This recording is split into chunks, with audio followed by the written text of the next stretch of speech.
Hey, hi everybody. Hi, and welcome back to another episode of VCTV, which is Venture Capital TV, and is from LATOKEN. Today we are going to discuss about sustainability and social impact on this episode of VCTV. So, as we all know, that the concept of sustainability is not new. However, over the last couple of years and last year, because of the pandemic, we've seen an increase in demand for transparency around organizations, enterprises, startups, corporate social responsibility, especially as related to diversity and inclusion efforts. So today we're going to discuss some trends in the space of sustainability and social impact.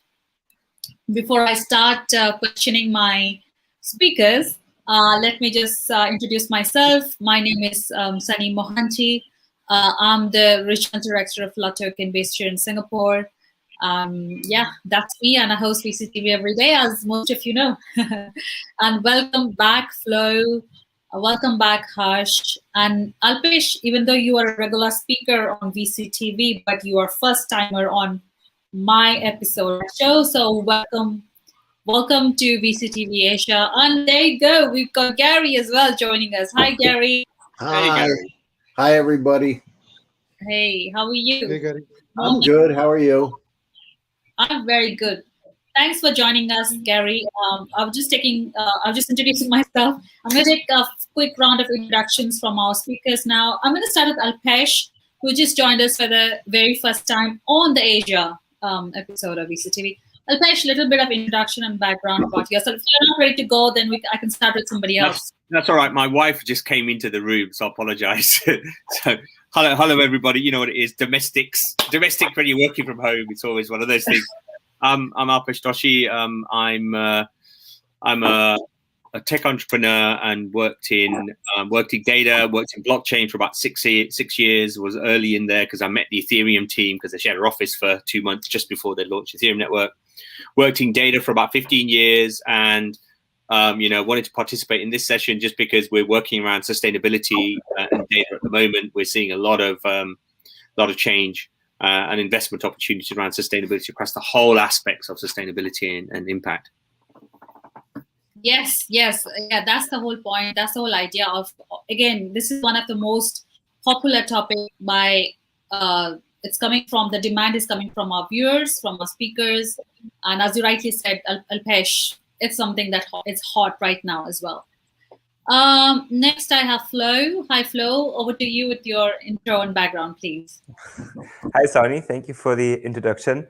Yeah, I'm Flo. I'm a serial entrepreneur, investor, and visionary from originally Germany, but I'm a digital nomad now, so I consider the planet my home. My background is from tech. So I was a tech entrepreneur, had a couple of tech startups, and after the last exit from my last company, I decided to start investing into sustainability, into especially like solar energy and renewable energy. And about a few years ago, I changed my focus towards blockchain and started my fifth company now. It's a cryptocurrency called NECO, a stable currency for the common good. We provide universal basic income, generate profits, and protect the climate. So sustainability is one of my life topics. I think I was an environmentalist pretty much from the child's age on. Always try to take care of things in the environment and always thinking about solutions on how to solve issues with the environment. So that's where I'm coming from. Perfect. We're going to talk more about your NECO token as well later on. I think obviously you were explaining the roadmap. We can discuss that later. Thank you so much for the introduction. Next up, Harsh. Hi, Harsh. Welcome back. Hello. Are you? Yeah, I'm here. Hi, Sonny. Glad to be back. Glad to see familiar faces with Gary. Alpesh being here after a long time and Flo again. So great to be back. So just a short bio about myself. I'm a former founder turned VC, helping early stage startups raise funds all the way up to $10 million. I'm currently working on my own project called Startup Hackers, Additionally, I'm a venture partner with our ventures as well. So we help startups raise funds from across the world. Currently, I'm in the final stages of discussion with an Israeli-based medtech company and a few other companies across the world as well. So looking forward for a great fruitful discussion today. Thank you. Thank you, Harsh, and welcome again to VCTV. So now we have Gary. Hi, Gary. Welcome Hi, back. good to be here. Yes, Little bit so of great to see some familiar faces. Alpesh, we go back a long time, don't we? We do. On VCTV terms. Yeah. You must be early in the morning for you. Well, this is the second one. Actually, I was up at 5:30 for and I was 2 minutes late because we're taking care of my mother-in-law with some stuff, and so I got up late. Anyhow, no, it's great to be here. I'm doing like 4 of these a day, so I feel like I'm on VCTV all the time. I love it. Anyhow, my name's Gary Fowler. I'm a serial entrepreneur and investor. I've done 17 companies, 2 unicorns. I was on the original management team of Click Software, sold to Salesforce for $1.35 billion. Also, Eva.ai. It's an AI HR tech company that I co-founded 5 years ago with Dr. David Yang, who's a billionaire from. It's good to be the minnow with a lot of these whales. That's for sure. Anyhow, billionaire from Russia is one of the top AI experts globally, serial entrepreneur. And I love AI and quantum computing. In fact, we're going to be doing IPO, AI IPO in the not too distant future, which is pretty cool. What else? I write a lot. My next article comes out today on quantum. And I'm interviewing one of the top quantum physicists in the world from Harvard. I think you saw it, Sunny. I'm really proud of that. She's 30 under 30 compared to Stephen Hawking's. Anyhow, that's it. We love, great to be here. We love making a little dent in the universe. We work all over the world. I'm the CEO, president, co-founder of Get Shit Done GSD Venture Studios, a premier AI and quantum venture studio located in Silicon Valley. Thank you, Gary, for that introduction and obviously mentioning about her. I think Alpesh, somebody asked Gary yesterday on the panel, when do Gary actually sleep naps? So yeah, I don't know where he sleeps. Alpesh, the thing is, I wouldn't be doing anything differently. I really like to be on panels. I really like to work. It's just, nothing's changed. It's just, when we built our startup, I slept like 2 hours a night on a good day. I just like it. Same here, man. Okay, cool. Talking about sustainability, I just want to open the session with a very broad question. Let's just talk about some sustainability trends from a global perspective as well as from a regional perspective. Because Alpesh, you are dialing in from which country or which geography do you cover? If you I'm based in London, right. But we're working on sustainability stuff globally. So it's based in London. Okay, cool. So maybe you can touch. This is global. Obviously, London is their hometown, so you can cover that. What's happening in London as well as the globe as well. Again, this is an open question. Then I'm going to start with Alpesh with you. Yeah. So, I can tell you, we've been working around the sustainability space for a couple of years.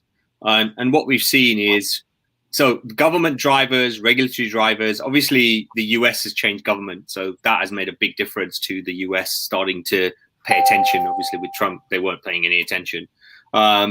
In Europe, there's regulation, there's laws, there's desire from financial markets, and they are creating products and services for investors around impact. So all of the big asset managers, the wealth managers, the banks are creating financial products which investors, which are institutional investors, family offices, sovereign wealth funds, all want to invest in impact.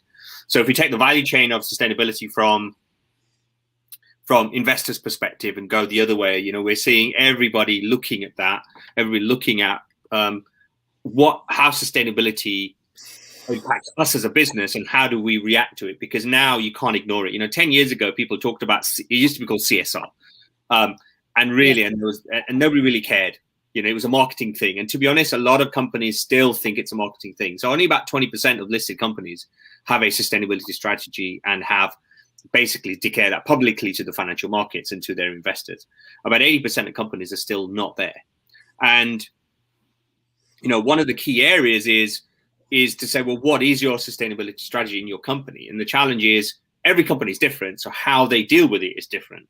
But one of the biggest things, which is what we're working on, is, well, how do you prove it? How do you measure it? How do you collect the data? How do you then take that data, feed it into your whole business, and change your operating model, your business model, to embed sustainability in every aspect of your business? And obviously, it's ESG, so it's not just environmental, social, and governance. It's all three, not just environmental. But what we're seeing is that all the companies we're dealing with are now taking it seriously.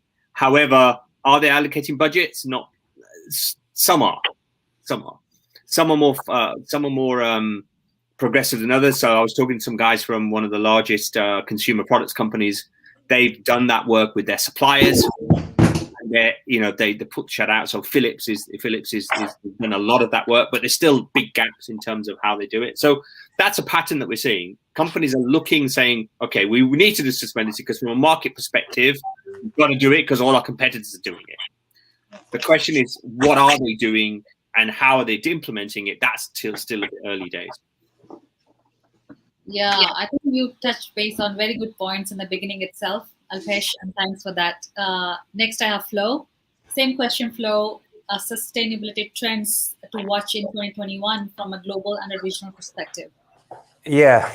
So in general, I think, sustainability, as Alpesh said, is a big topic now. You can't ignore it anymore. And I think part of that is, due to the Corona crisis. I think we are now entering a new era, a new age, an age of health and sustainability, where we recognize that our previous system, especially the financial system, was simply not sustainable.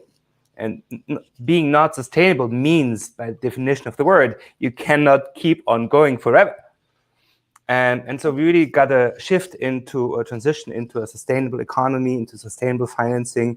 And with sustainability, I mean sustainably financially, sustainable socially, as Alpesh said, the CSR, what is called previously, but also sustainably on an environmental basis. So these are the three parts, as you said, the triple bottom line, where we have to become sustainable.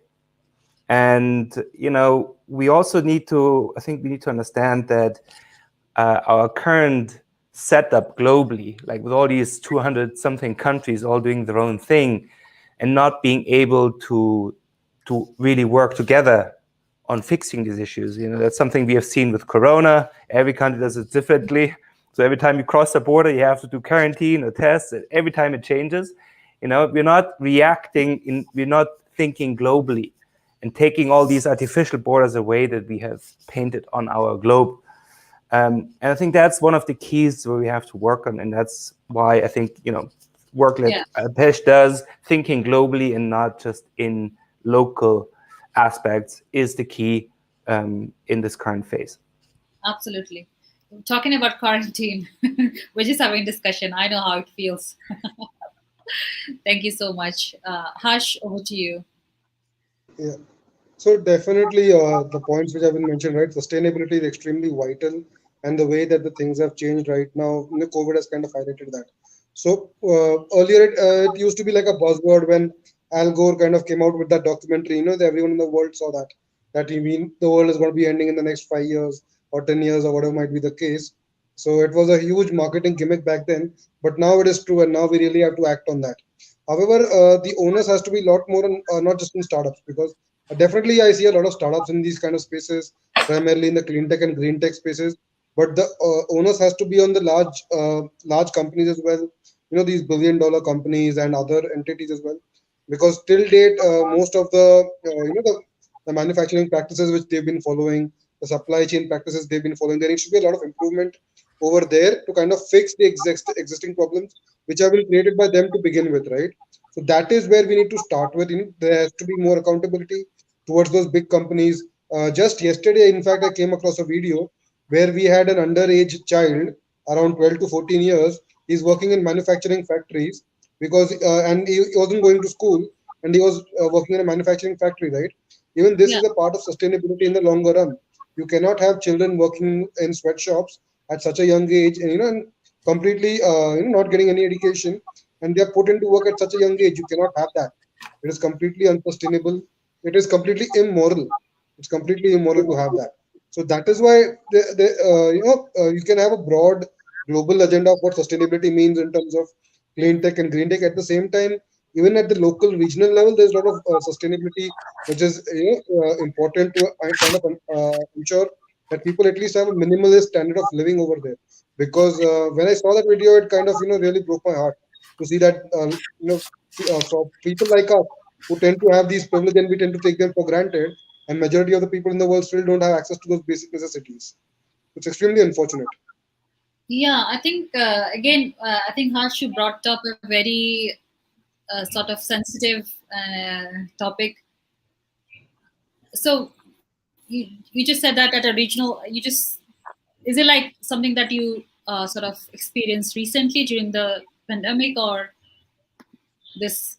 So it's been across. So even all during my life, I have been touring across India. I've been working in different geographies. Right, you see these 12-year-old, 14-year-old little boys and girls. They instead of going for their own education, and they are forced to work in these sweatshops and manufacturing setups as tea vendors and whatnot.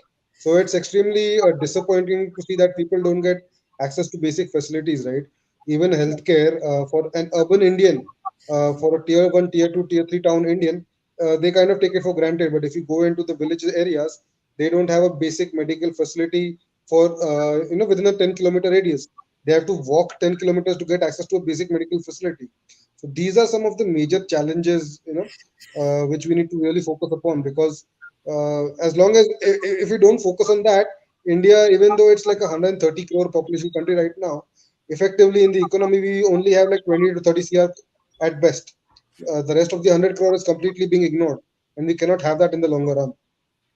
Yeah, exactly. That's why it's very important to understand the regional trends and act accordingly, right? It's very important. Exactly. Thank you so much, Harsh, for bringing those points as well. Next, I have Gary. Sustainability trends to watch out for 2020, and from a global and a regional perspective.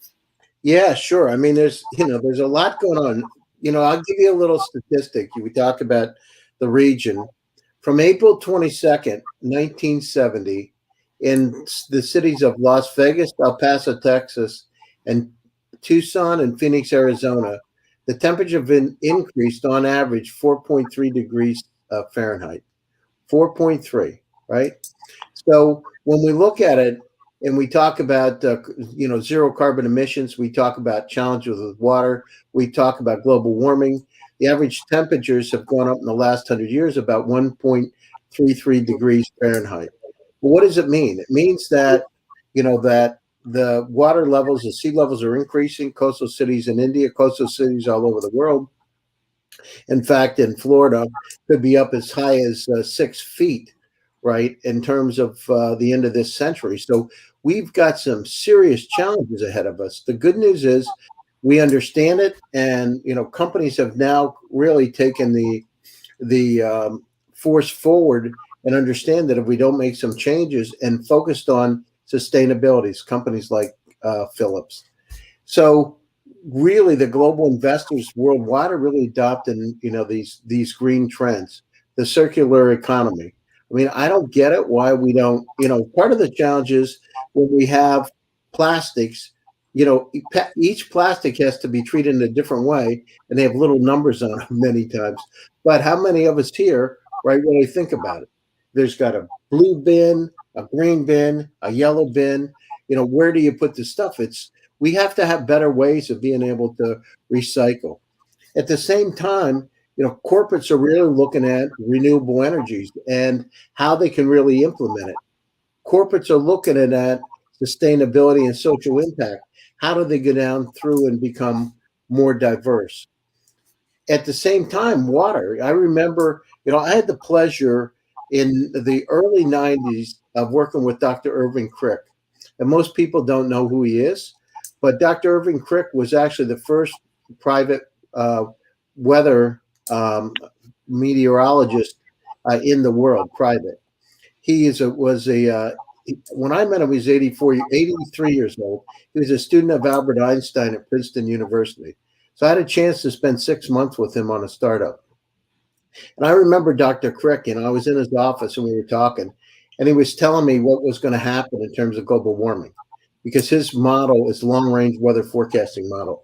That weather is not linear; it really occurs over time and patterns. And he was telling me that there's going to be, the Gulf Stream will slow down, and that the food supplies will change. It'll snow in the UK. I remember saying, "What? It's going to snow in the UK?" And Alpesh, it snowed recently, right? It does snow in UK. It does. It snowed today. Oh, Yeah, it snowed here today as well. Looked beautiful outside, to be honest. Yeah, But it's normal. Yeah. What month are we? In March, in April, you have April. snows. Yeah, these kind of things, the reason I'm saying it, he said, these are some of the changes that are going to take place, and you're going to see it happen more frequently, and there's going to be all kinds of other subtle changes taking place. Unfortunately, they happen gradually over time, so many times you don't see them. The point is that, we need to, when he told me this, I remember thinking, this is a lot of bullshit. This guy's a genius, but this is a lot of BS, because I couldn't imagine. But now look at it. The honeybees, he was talking about honeybees, the population going down. And anyhow, so we need to take action. So the big, big tech companies have really started to focus on it. They're looking at things like water turbines, physical technologies, photonics, electric vehicles, battery storage, microgrids, those kind of things. So where I'm seeing a lot more of those kind of companies, and companies interested in investing in them. Smart cities. Samir Sharma, who's the head of Intel's IoT group, was on my show recently. We were talking about how, super smart cities, how everything's connected together, buildings talking to one another. Those kind of things are now coming to existence. But at the same time, climate, as I said, is a big risk, and businesses need to respond accordingly. We need to go down through and reduce our carbon footprint so that, carbon zero, and I'm sure Flo understands this in his heart, is an economy's really new imperative. We got to get there. And so supply chain, we talked about the supply chain, carbon reduction throughout the supply chain. And Sonny, we laugh about the toilet paper thing, but that's one example. It's we just need to make sure that we have transparency in the supply chain and it's optimized. All the things around us. That's why I say AI is the new electricity, because it can help us actually optimize and really streamline these processes. And so it's apparent that it's important that we really focus on the supply chains to be able to make them more effective. And of course, the circular economy, moving really from buzz to business and get. So a lot of it, sometimes we don't think about it, but what we need to do, we need to focus on it. Now companies are doing that. And, green microgrids, really understanding how we can get the efficiencies out of our system, the infrastructure. Look at California. California's had blackouts. Now, how in the world can a place that's developed some of the fastest computers, quantum computers in the world, not be able to get enough electricity? It's like, it's like the toilet paper thing. It's crazy, right? We're going to go to Mars, but we can't get enough electricity. So these are the things we need to focus on. I mean, the population of the planet is going to go from 8.1 billion to 13 billion this century. Think about it. We've got to make sure that we streamline our process. We're not going to be able to feed the folks that, in another 100 years, less than 100 years, we're going to have challenges with the food supply and water, right? Yeah. So the warning signals are out. Unfortunately, or fortunately, we're taking more of a focus on it than we did 15, 20 years ago. And I know when I grew up, there was like zero. I remember it was so polluted in Pennsylvania in the river. There was literally nothing in the river. I mean, there were no fish because we had mine acid. So now we're taking a more of a step forward, but it's important that we protect what we have. And so the good news is the companies are starting to focus on it. The bad news is we got a long way to go, and what we do today is not going to affect us for another 20 or 30 years. Yes, I hope the toilet paper issue doesn't come up again, because I think many countries and cities are going for another wave of lockdown. And that's what I hear. Yeah, I mean, it's, I don't know who's harsh? Harsh in India. There's some challenges right now with the COVID coming back, right? Yeah. Yeah. In fact, Mumbai and Pune have gone under complete lockdowns. The entire state of Maharashtra, they've gone under complete lockdowns. In fact, even regular shops, they've been asked to close till the month of April end. It doesn't make sense whatsoever because lockdowns weren't effective last year. They're not going to be effective now. But still, the government is mindlessly following the same strategy and same tactics. Doesn't make sense. And they are forcing the vaccination on everyone, whether you want it or not. Doesn't make sense whatsoever. Yeah. Doing the same thing over and over again and expecting different results, the definition of insanity. Exactly. Exactly. That's not smart move. Let's address it on VCTV. No, this COVID, my mother-in-law is on a ventilator today, literally today. She got sick last week and she's on a ventilator today. This stuff is real. There's a challenge that each one of us face. I don't know. I got the Johnson & Johnson vaccine myself. I don't know how good it's going to be, but the only thing is I can tell you there's nothing good about getting COVID. That's for sure. Nothing good about it. She's, no, I don't want to speak too loudly. I don't want my wife to hear, but nothing good. Yeah. I think vaccinations is a must. I mean, we have to get vaccinated. The situation with the vaccine is that as Gary pointed out, it's a real disease, but we haven't kind of come up with a real solid solution with that, right? And even the vaccine, the problem with the vaccine is they've completely rushed it with the clinical trials. That kind of poses some sort of challenges, and that is why people are resisting it in a way that we haven't gone through the complete clinical trials. We have some of the prominent vaccine experts and immunology experts in the world out there who have criticized the way these vaccines have been rolled out. So that really creates a lot of doubt around the entire way how the vaccine has been pushed presently. Yeah, this is like a catch-22 situation, never ending. Exactly. Anyways, let's see what the governments do. I mean, every country is following a different sort of protocol when it comes to vaccinations. I mean, we have different age limits, age group first that goes age and different criteria in different countries. So, yeah. Okay. Coming back on sustainability, climate change, as we all know, climate change is a global challenge. It is a challenge that affects all of us, and coronavirus, the pandemic, has exposed in a good way that because of the lockdown and everything, Himalayas we are seeing for the very first time. I remember that. And so what are different business models that we can hear from you today that has been adopted by enterprises or startups to help to bring in a low carbon economy? So what do we see in that space? Alpesh? I think the business models are, frankly, one of the gaps that's been in the market until very recently, even we're still pretty early, is the financing dollars going into impact projects. So yes, there's been business cases around, for example, solar and about wind and that kind of stuff that's happened there. But I think the investment appetite has changed significantly recently in the last year.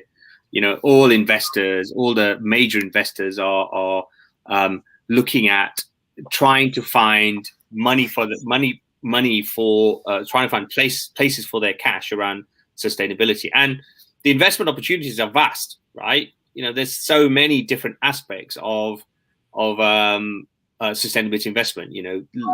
There's people talking about agri projects. There's people talking about obviously electric cars and those kind of things. There's a load of different elements that we're seeing. I think you mentioned financial inclusion. I think I started working in financial inclusion about 6 years ago. Saw the problem of large swathes of the population not having access to financial services. And to be honest, we've seen a little bit of a movement on the needle where financial inclusion is there, but we're still in the billions of people don't have access to finance. And I think, the appetite has changed. The cash is available.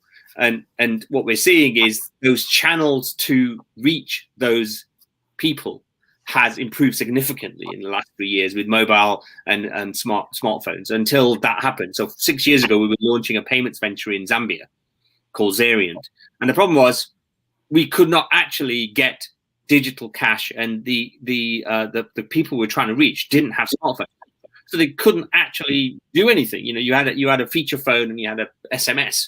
That's doable. Obviously in Kenya you've got M-Pesa, but the reality is you couldn't really do proper distribution of money.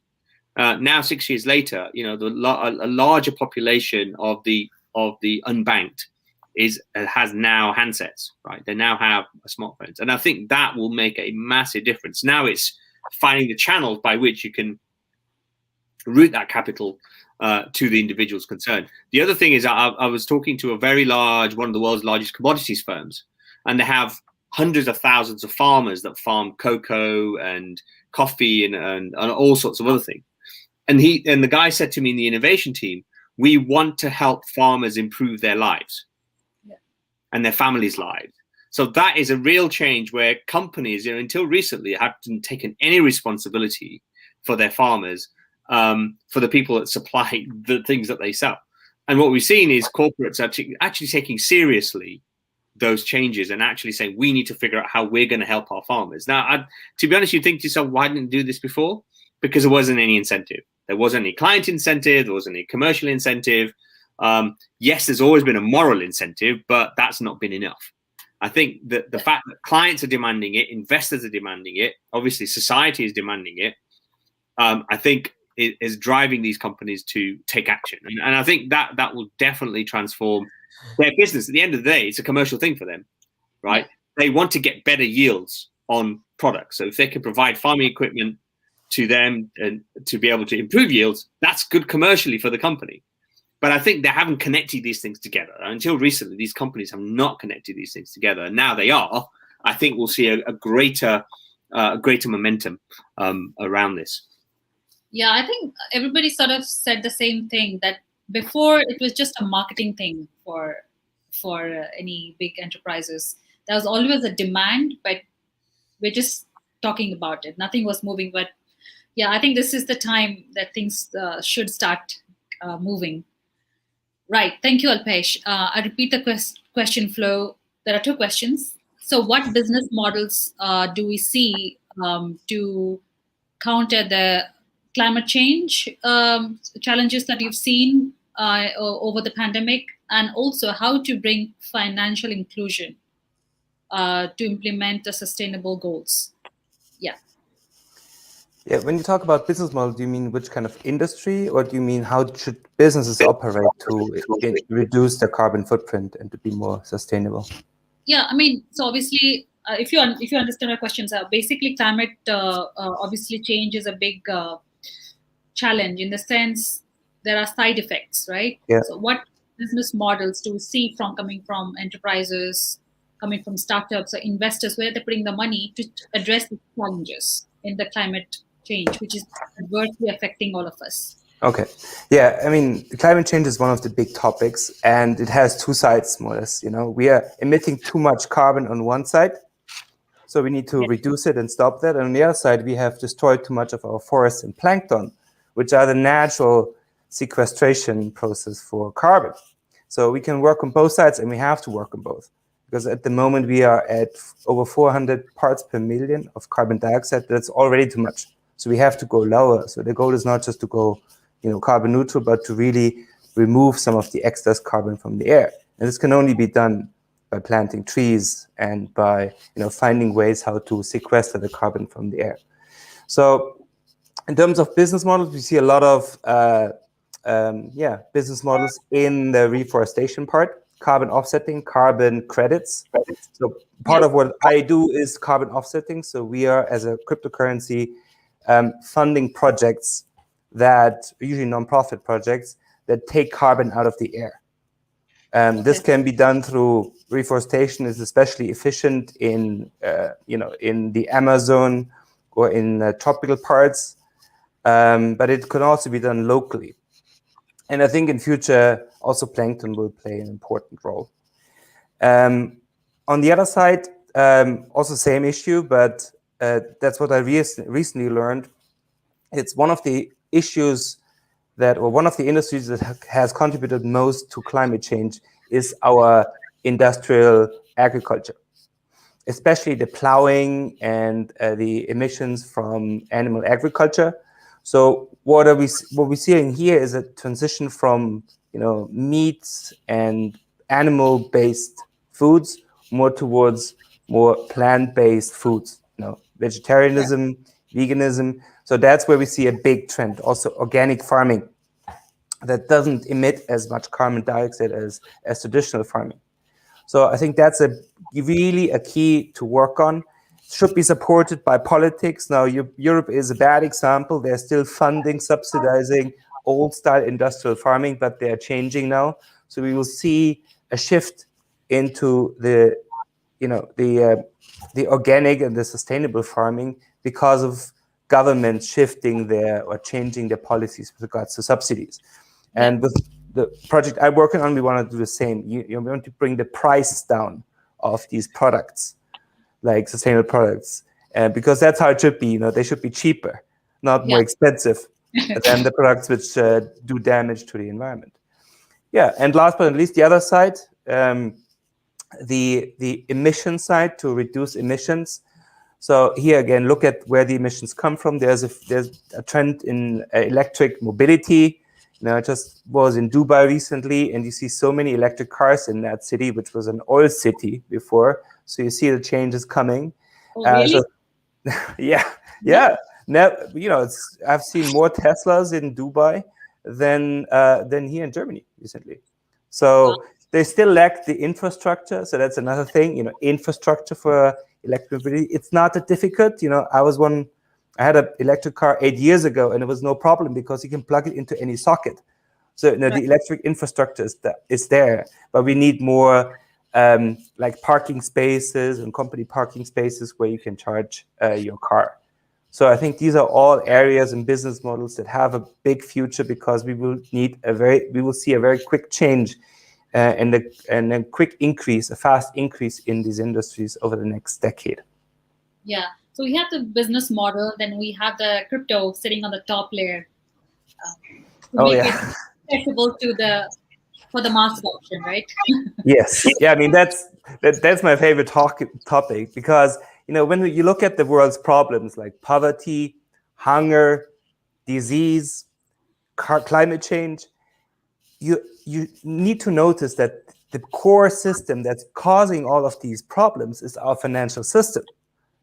Because we have enough food to feed everyone, we have enough medicine to cure almost all diseases now, including corona.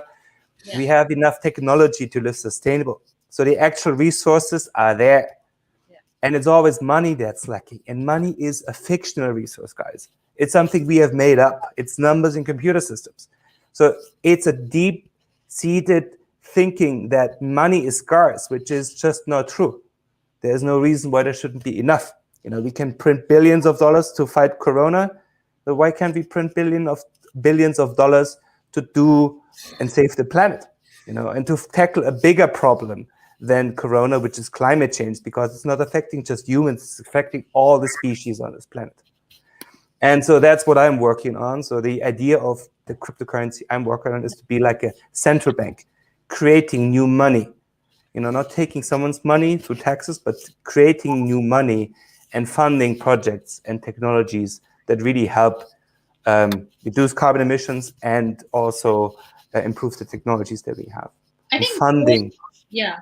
Sorry, go on. Sorry, I just wanted to say. I was almost finished, but it's funding impact. Creating the money that we need for all these technologies to be used, because they're already at our hand. We just have to use them. So the UBS did a recent webinar talking about the $27 trillion opportunity that is sustainability. So, that's the kind of size of opportunity. Now, obviously, these guys are banks, right? They're banks, financial institutions, asset managers. That's what they're interested in. The honest truth is that's what they're interested in. Investors are asking for this. They're asking for investing in this. Yeah. And therefore, the financial markets are frankly, and the asset managers and the wealth managers are trying to find products and services that they can help those investors invest and get a return, right? So that has never happened before. That is absolutely, in the last 6 to 12 months, that is one of the biggest factors in making change happen, is that the cash is now available, which is great for all of these entrepreneurs out there in the space who are looking to build businesses around the space. Now, that doesn't mean you don't have to have a proper business plan and a viable proposition. Obviously, one of the key elements and parameters is the sustainability agenda. What does it do? So it's that is also the factor you have to now input. So I'm hopeful. I'm hopeful. Yes, I totally agree. I mean, both. Thanks for adding those insights as well, Apesh. What Flo was saying, if they can print money now, why couldn't they do it before? For a different, you totally exactly. right. It doesn't Investors had no incentive. Investors didn't want to do it. Asset managers therefore didn't want to do it. There was no line of incentives. There wasn't. That's why. Yeah. But why couldn't central banks do this? Why couldn't central bank create money not for the banks, but for the people and for the planet? That is my question. Was like, why? And the thinking is like, they don't have these values. If you look at the values of the European Central Bank, they have one value on the website, which is stability. Right? It's very limited. For example, in my company, we have 7 values. One of them is sustainability, and one is solidarity. And when you try to pursue these values, not just stability, then you have a much broader spectrum on where you want to put your money. And also, the existing system is coming down now, guys. I think that's something that is very clear. Our system was built on the absurd idea that it can grow forever exponentially, and it's the prerequisite for it to function. And now we're in a situation where, we have, in Europe, we have negative interest, we have negative growth, and we have a growing disparity between the poor and the rich. We have increasing unemployment. So this is something that's not going to change the next year. This is a serious issue, and that's going to collapse our financial system.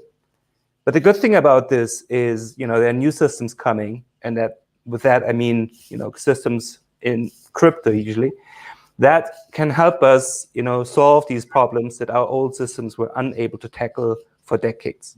So I'm very hopeful, and I'm really grateful to live in these times, because we are seeing now the change that's necessary. The old system coming down, so at the same time new systems can come up that can really fix these problems that the old systems cannot fix. Yeah, we all are hopeful. Let's hope for the best. Oh yeah, I'm pretty sure this will happen. I'm very confident about that. Yeah, and good that we are discussing these matters in a very open forum like this, because honestly, for me, prior to 2020, I didn't have that in-depth knowledge of whatever we're discussing here today. So, I think thanks to all of you for bringing this knowledge base to VCTV. So, Gary, over to you with the same, like we have the climate change, what's been done, and we have the how financial inclusion. I think Flo and Pesh rightly just put it together. Financial inclusion and health is very important to implement sustainable goals. Yeah, it's kind of interesting because I've read a lot about Tesla, deeply read about Tesla. And one of the things that is quite interesting, not only was he a genius and talked about cell phones and the wireless electricity, all kinds of different things, numerous patents. But one things he talked about really was a democratization of opportunity and the equal distribution of electricity around the world. This was back in the early 20th century, early 20th century, late 1800s. And when he did that,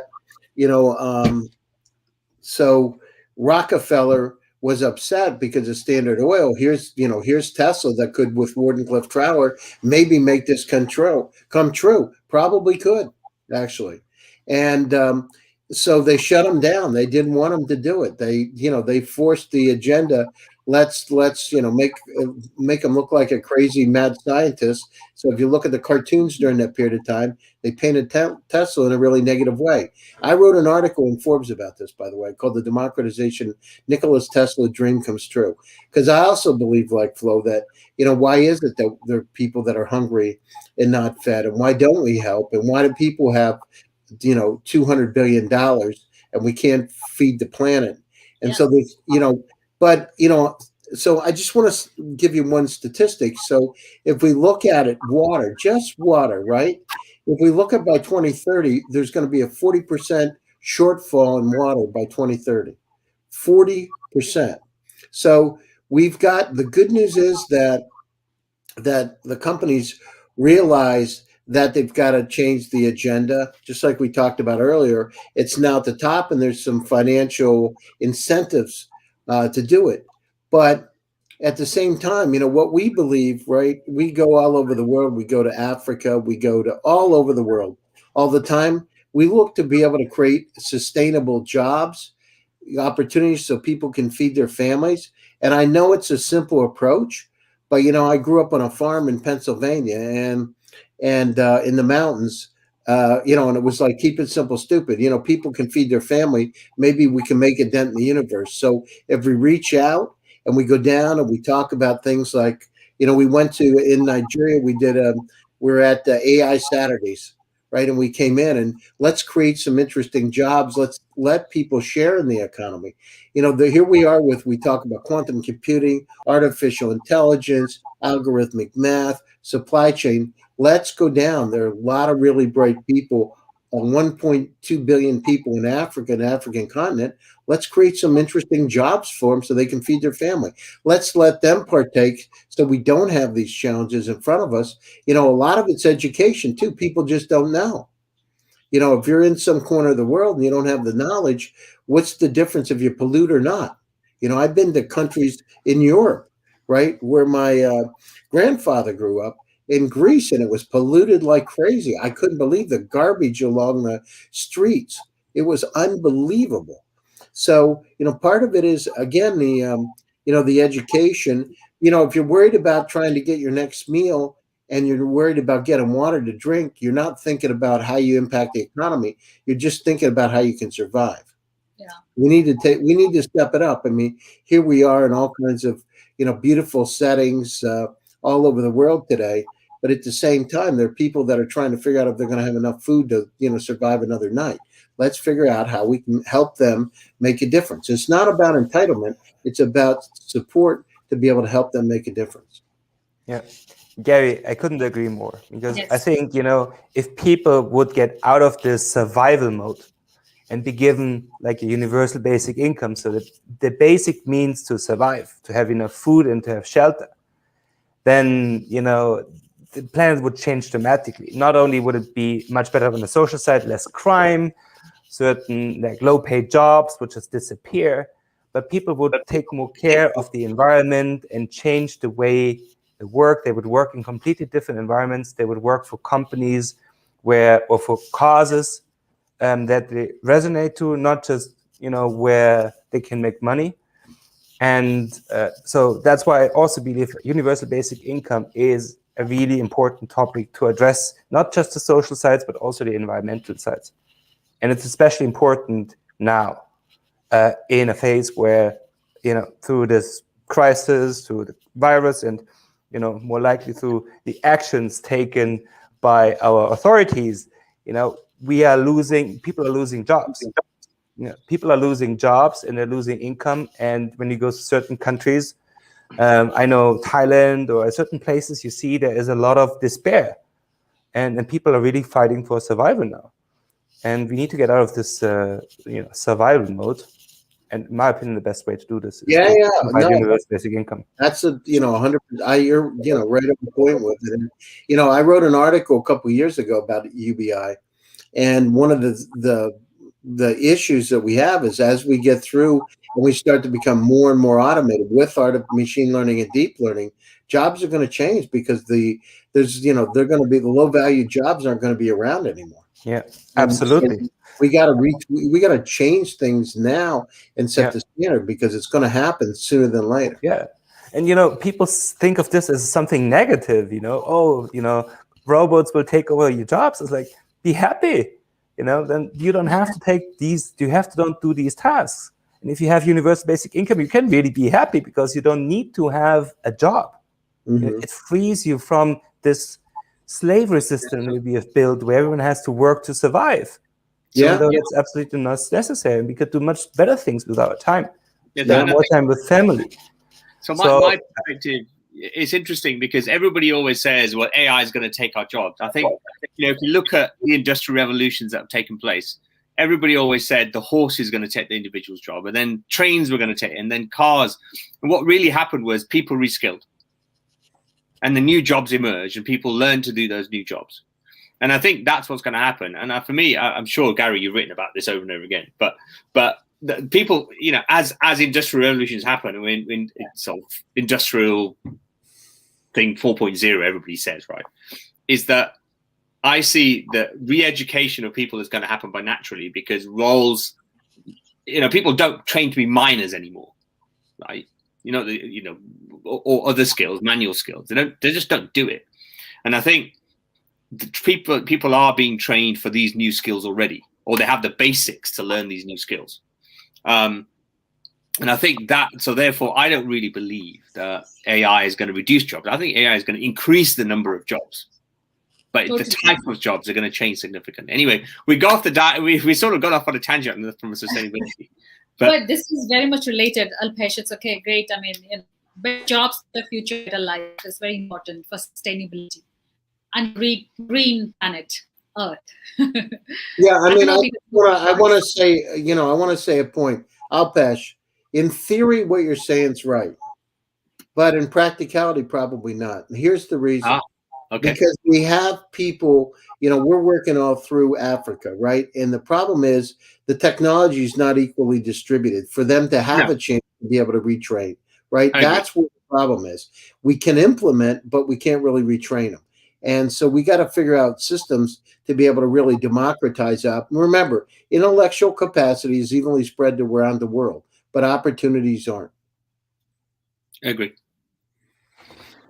100% agree. Yeah, I mean, I guess I'm taking a Western approach rather than a global approach to that. Yeah, I mean, the problem is there's 3 billion people out there that don't have the same approach that we have. No, I agree. Yeah. But I think that's go on. Sorry. No, I'll just agree with Gary. Yeah, sure. There is imbalance, of course, when you compare a Western to Africa or emerging market, as Gary highlighted. But yeah, so moving on, a very interesting question, because it's something that was asked, that was discussed in a panel, and it actually got my attention. So just want to take your thoughts on that. So during this pandemic, what were the challenges faced by the investors who are actually in the space? They are just into sustainability space or impact space, and because and what did they do to avoid the greenwashing, and balancing the credit risk? That haven't, right? So I was talking to an ESG asset manager last week, and his job is investing in ESG. That's his job. He has a fund. Is part of one of the world's largest asset managers of a Japanese bank, or a Japanese insurance company. Sorry. And I talked to him frankly. I said, "Well, how do you decide what you invest in?" And he said, "Well, the data isn't there. The data is not there for me to make investment decisions. The markets right now and the data provided by third parties like Sustainalytics and a bunch of data providers, the metrics they use to actually make an assessment are just, frankly, not suitable." That's the first thing. Secondly, he said, really interestingly, is that the data they use is retrospective. So the data is potentially up to 18 months old on ESG indexing. So they're making investment decisions today on activities today around ESG. They don't, because they only have them, they only look at retrospectively. That's the other problem. The other thing is that the landscape, the domain of the companies that they look at in the financial markets generally is very limited. It's generally largest of the large companies, and it's also it's the largest large companies, and like Sustainalytics, as the example, have only 7,200 companies they do an ESG index for. That's it. 7,200 companies. There are millions of companies in the world. Even listed companies is probably 2 million. So the universe by which investment decisions are made are based on a very narrow set of companies. So there's some of the things. He is a manager. His job is to invest in ESG. Right. So it's listed markets, lack of data, which one of the things we're working on is data, and only listed markets in major exchanges. I mean, that's pretty much what they're looking at. Right. Okay. So still the problem exists. Things like so. Flo, what's your take on this? What are the challenges? Obviously, some of the challenges faced by the investors, but how can these greenwashing be avoided? Yeah, challenges. Challenges that I have experienced in these times. Obviously, right now there's a challenge with getting funding. And also, to be honest, I think our financial system, banks, there will be a lot of collapse in the next year. So what I recommend to investors is to look at alternative funding ways. I think like ways like crowdfunding and supporting these kind of approaches are much more stable than traditional VC funding in many ways. Another challenge was simply like the work environment. People couldn't go to their office. Great for the environment, less carbon emissions, but that required some companies to really change the way they work and how they interact. And so it's really important to, when you make investment decisions, to look at how these companies can operate. There's, this crisis is a selection phase, like a natural selection. Many companies will not survive this crisis. Especially like in tourism and travel, we will see a lot of issues. But on the other side, there will be industries that will profit from this crisis. And your second question was regarding how to balance the credit risk. How to balance the credit risk. Carbon credit risk. The credit risk of the companies. No. So basically, for investors, if they are going to invest into startups in the space, how to avoid greenwashing and how to balance the credit. Yeah. I wanted to talk about greenwashing. That was the topic. Because I recently watched a documentary called Seaspiracy. That's about the greenwashing in the fishing industry, one of the most unsustainable industries on this planet. That has led to overfishing of 80% of our fish populations. So when you look at all these labels, this Marine Stewardship Council and so on, you see behind it, when you look at the money flow, so these companies who print these labels on products, they get paid by the manufacturers. So there's a big conflict of interest in there. And that's what you need to be aware of. Not just trust labels because they're labels, but look behind the scene. What is the money flow? And that's where you discover potential issues. Conflict of interest is a cause that happens everywhere. I've been a whistleblower in 2 cases of corporate corruption. There was always conflict of interest. It's a very, very delicate topic where people have to be more aware. If money is involved, there are decisions that are not necessarily make sense, and there are sometimes decisions which are just corrupt. So in terms of greenwashing, there's a lot of greenwashing going on. It's hard for a consumer and also sometimes hard for an investor to understand the metrics. And I don't recommend that everyone needs to be an expert on all these metrics. It's really important to focus on like trusted labels and ask questions. Are these companies really doing what they were? Are they providing transparency? Another key issue, and also one of the core values of my company, is transparency. so that it's visible what's happening. Gary mentioned visibility into the supply chain. So what's behind the product, which phases does it go through? I think also this is a great opportunity for blockchain, because that's what blockchain does, making transactions, making these things public, and providing this transparency into the production process. That's correct. Totally agree. Because when the organic food trend, organic food trends sort of started a couple of years back, and I was like, paying maybe 5 times more in purchasing those, I really couldn't tell much difference in taste. The impact it had on me. So, but now, like, a couple of years fast forward into 2020, since we are talking about blockchain and traceability and how to ensure these are just not labels on any product, so that's blockchain technology makes it possible to ensure that the source is tracked till the destination.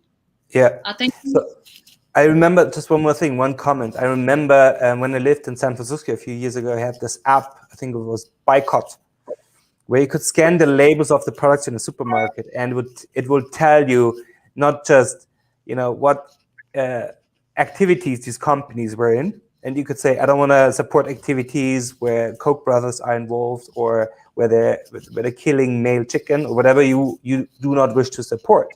But they also showed you the hierarchies, that so many labels which sound like green, organic, like local farm, in the end owned by Nestle or some of these large corporations. So this was a great tool for me, because I went through the supermarkets and I realized how many products are, not really in line with my personal values, and I started to not buy them.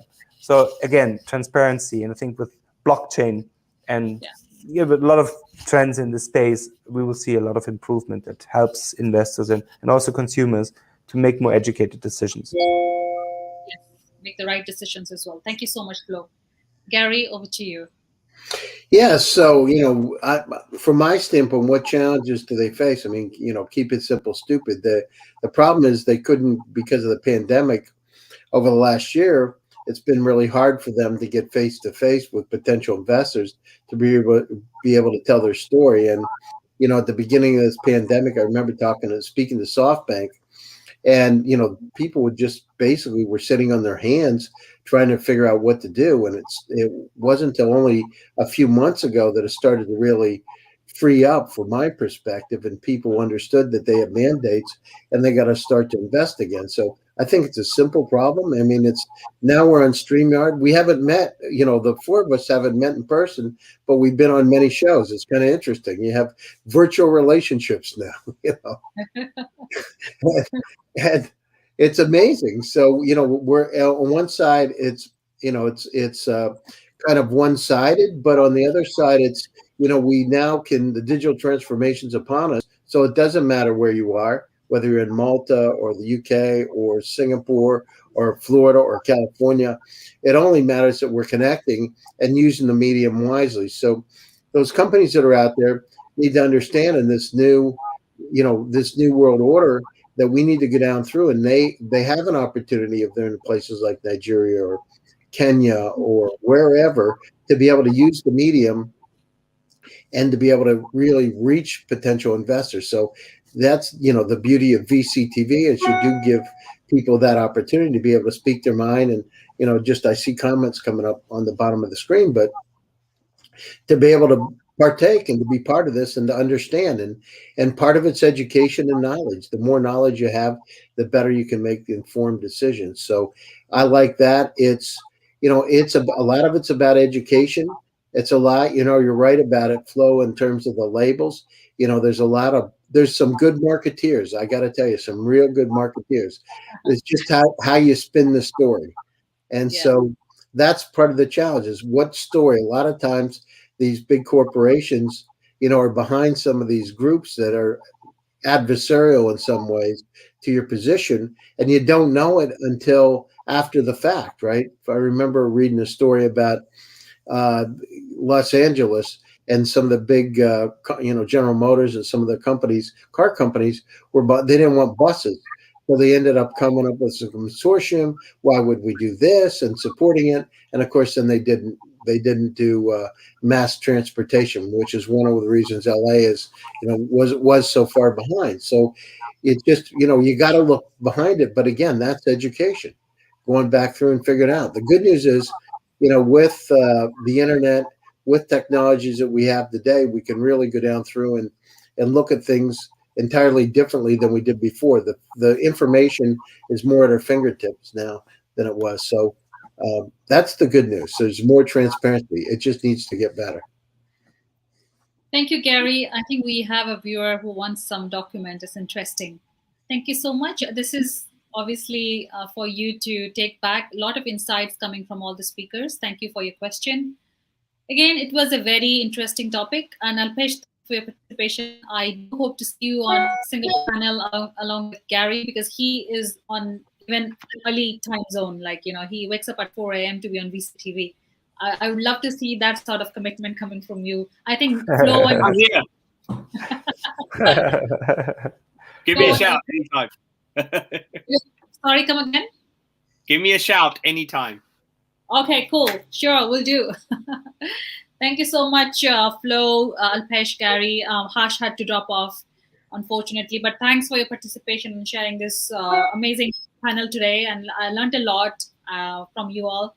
That brings us to the end of the show. I'll be back tomorrow on another episode, another topic. I might see some of you there tomorrow as well. Till then, keep safe from the virus and be happy. And I'll see you tomorrow. Take care. Bye. Bye. Bye, guys. Bye, everyone. Take care. Take care. Take care.